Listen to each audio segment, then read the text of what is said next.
दोस्तों, मैं Mohammad Khalid strong signal में आपका स्वागत है। दोस्तों, आज बातचीत करते हैं कि जम्मू कश्मीर के अंदर एक विवाद बना है। विवाद इस तरह से है कि जम्मू कश्मीर की सरकार जब से teacher eligibility test supreme court of India ने गाइडलाइंस दी हैं कि टीचर एलिजिबिलिटी टेस्ट पूरे हिंदुस्तान में होना चाहिए, लेकिन जम्मू कश्मीर के अंदर जम्मू कश्मीर की सरकार यानी कैबिनेट मंत्री सकीना इतूजी को वोट बैंक पॉलिटिक्स करने के लिए, क्योंकि टीचर एक ऐसा टीचर है, जब इलेक्शंस होते हैं और इलेक्शन में प्रिजाइडिंग ऑफिसर गवर्नमेंट टीचर होता है और बहुत ज़्यादा हेल्प जो है टीचर, क्योंकि ड्यूटी के बाद वो आजकल आप वीडियो देखोगे सोशल मीडिया के अंदर, आपने महराज मलिक के पीए की वीडियो देखी होगी, उसके साथ एक टीचर का व्यवहार किस तरह का था।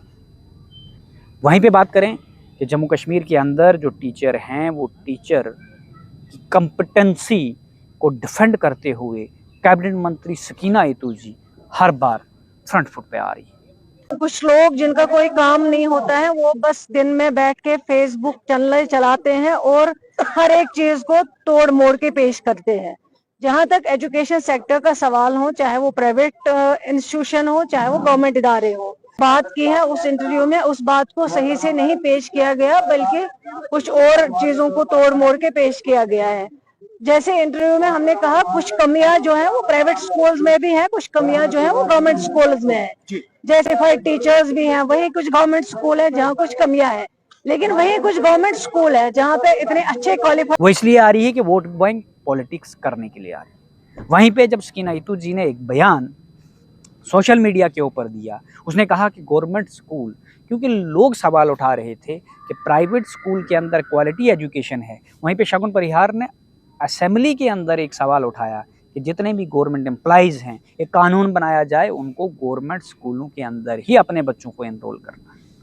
लेकिन सकीना इतूजी जब एक पत्रकार से बातचीत कर रही थी, उस वक्त उसने कोई भी दो राय की बात नहीं की। बड़ा क्लियरली उसका डिफेंस था, और डिफेंस इस तरह से था कि जम्मू कश्मीर के अंदर जो प्राइवेट स्कूल हैं, प्राइवेट स्कूलों के अंदर 10th और 12th पास टीचर अपॉइंटेड हैं, और 10th और 12th पास टीचर से हाईली क्वालिफाइड गवर्नमेंट स्कूलों के अंदर है। क्या ये स्टेटमेंट किसी तथ्य के आधार पे थी?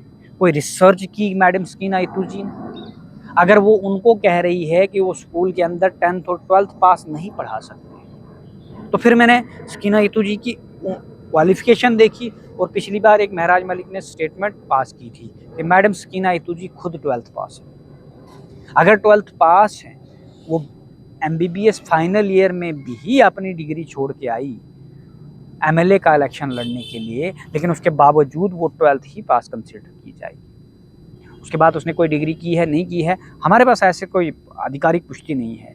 लेकिन अगर 12th पास की eligibility criteria MLA election contest करने के लिए है, या graduation eligibility criteria MLA contest करके मंत्री बनने का है, तो मुझे नहीं लगता कि 12th पास किसी प्राइवेट स्कूल जहाँ पे 5th प्राइमरी तक 12th पास प्राइमरी के बच्चे को नहीं पढ़ा सकता, और इस डिजिटल टेक्नोलॉजी के ज़माने में।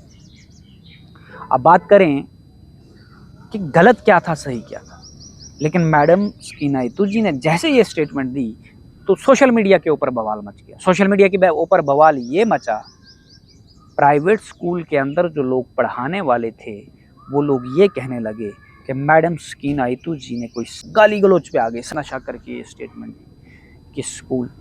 अब हम एनालिसिस कर रहे थे कि जब RAT स्कीम आई और सर्व शिक्षा अभियान आया या रमसा आया, तब टीचर का एलिजिबिलिटी क्राइटेरिया बेसिक क्वालिफिकेशंस क्या थी? बेसिक क्वालिफिकेशन 10th और 12th थी, और सर्व शिक्षा अभियान में आपने 10th पास लगाए और RAT में आपने 12th पास लगाए। RAT की स्कीम 2001 से लेकर 2013 तक इसकी रिक्रूटमेंट होते रही, यानी 12th पास एलिजिबिलिटी क्राइटेरिया वाले टीचर आप लगाते रहे। उसके बाद परमानेंट रिक्रूटमेंट की बात करें तो आपने कोई बल्क में नहीं, 2015 में या 16 में इस तरह से आपने थोड़े से टीचरों की रिक्रूटमेंट की है, वो 0.5% भी नहीं है टीचरों।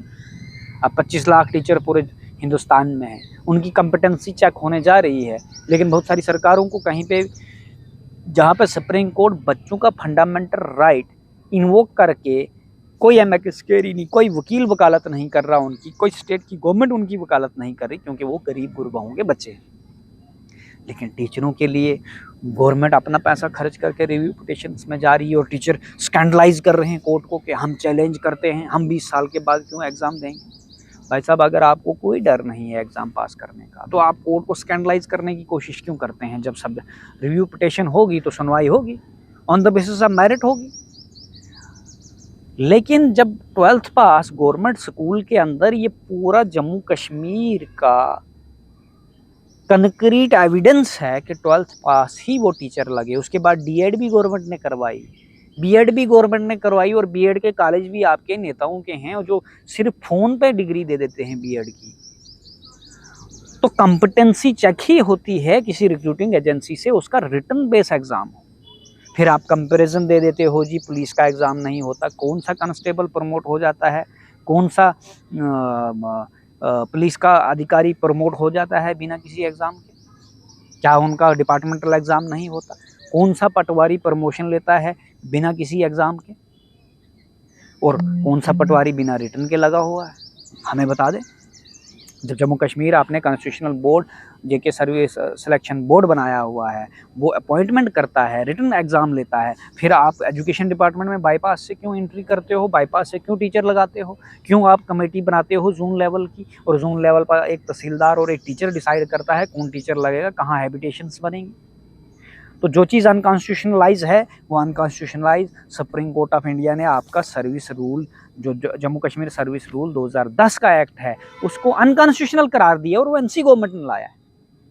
आप तथ्य के आधार पे बात करें कि तथ्य के आधार पे आप प्राइवेट स्कूलों के अंदर जो लोग काम कर रहे हैं उनको बेसिक मिनिमम वेजेस एक्ट का वायलेशन हो रहा है, एक बच्चे की फीस ज़्यादा है और टीचर की सैलरी कम है, आप उसकी बात नहीं कर रहे हैं, क्योंकि आपको प्राइवेट स्कूलों से क्या दोस्ती है, क्या याराना है। लेकिन अब आप अपने इसको डिफेंड करने के लिए आप कह रहे हैं कि गवर्नमेंट स्कूल के अंदर, मैं कहता हूं कि सारे गवर्नमेंट एम्प्लॉयज़, सारे टीचर्स और सारे कैबिनेट मंत्रियों के बच्चे और एमएलएओं के बच्चों को, या उनके पोतरे दोतरे जितने भी उनकी फैमिली से आते हैं, एक रिस्ट्रिक्शन इम्पोज कर दो कि वो गवर्नमेंट स्कूलों के अंदर इनरोल अपने बच्चों को करेंगे। फिर वहीं पे स्कीना आयतू जी ये भी स्टेटमेंट देती है कि हमने आइडेंटिफाई कर रहे हैं जिन स्कूलों में 8 से 10 बच्चे हैं, उन स्कूलों को हम गवर्नमेंट इंस्टीट्यूशन को बंद करेंगे। आप कैपिटलिस्ट बनना चाहती हैं, कैपिटलिस्ट, क्योंकि आप चाहती हैं कि सिर्फ गवर्नमेंट स्कूल को बंद कर देंगे, प्राइवेट स्कूल में जितनी सारी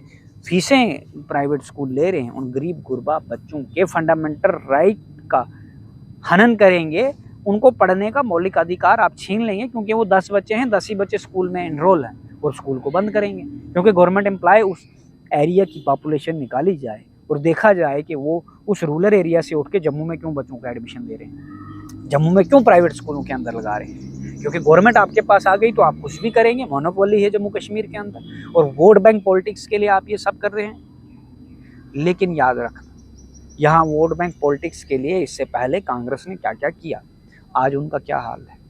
अब नरेंद्र भाई मोदी जी की सरकार है, वो भी कर रहे हैं, वो भी कल को ये जनता है, जनता को सब समझ आता है।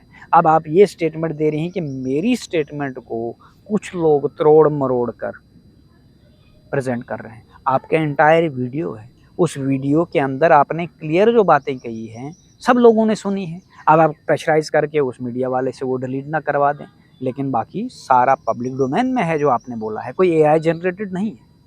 और आपने अगर नहीं बोला था ऐसा तो फिर आपको आप अपने आप को डिफेंड करें ना, कहें कि हाँ कुछ स्कूल हैं जिन स्कूलों के अंदर 10th पास हैं प्राइवेट के अंदर, वो तो है, लेकिन एलिजिबिलिटी क्राइटेरिया बनाने के लिए आपकी गवर्नमेंट है, आप अपनी इनकम्पिटेंसी बता रहे हैं कि I am a incompetent, I am not able to regulate the private and government school in the Jammu and Kashmir, so that's why all those things going on. सारी चीज़ें इसलिए हो रही हैं क्योंकि आप कम्पिटेंट नहीं। अब जम्मू कश्मीर के अंदर जो सुप्रीम कोर्ट की जजमेंट बाइंडिंग है, आप उसको चेंज करने की अथॉरिटीज़ नहीं है। आप रिव्यू में जाइए, रिव्यू में भी यही फैसला आएगा जो फैसला आया हुआ है। बाकी वोट को स्कैंडलाइज करने से, अपना वोट बैंक बनाने से कुछ नहीं होने वाला। लेकिन जम्मू कश्मीर के उन पढ़े लिखे एजुकेटेड यूथ के साथ भी आप इंसाफ करें, प्राइवेट स्कूलों के अंदर भी टैट एलिजिबिलिटी क्राइटेरिया लाएं और जो नए फ्रेश रिक्रूटीज हैं उनका टैट तो आप कंडक्ट करवाएं, अगर आपने टीचरों का कंडक्ट इन सर्विस का नहीं करवाना है। ये तो सुप्रीम कोर्ट की गाइडलाइंस, आप बोलते टीचर नहीं देंगे एग्जाम मत लो उनका, लेकिन उनका करवाओ और उसी बेस पे रिक्रूटमेंट करवाओ। और फिक्स सैलरी का भी देखो कि जो लोग मास्टर्स करके हैं उनको भी फिक्स सैलरी लेने का अधिकार है, वो रेडी फड़ी ना लगाएं, क्योंकि अब हमें लग रहा है कि आपकी सरकार ही बहुत इनकम्पिटेंट है। और ऑनरेबल चीफ मिनिस्टर और गवर्नर साहब को भी इस पे देखना चाहिए कि एक रिस्पॉन्सिबल चेयर पे अगर आपने एक कैबिनेट मंत्री बिठाया है, उसको कितनी नॉलेज है ये लोग ऑब्जर्व कर रहे हैं। आप देखते रहिए द स्ट्रांग सिग्नल। धन्यवाद।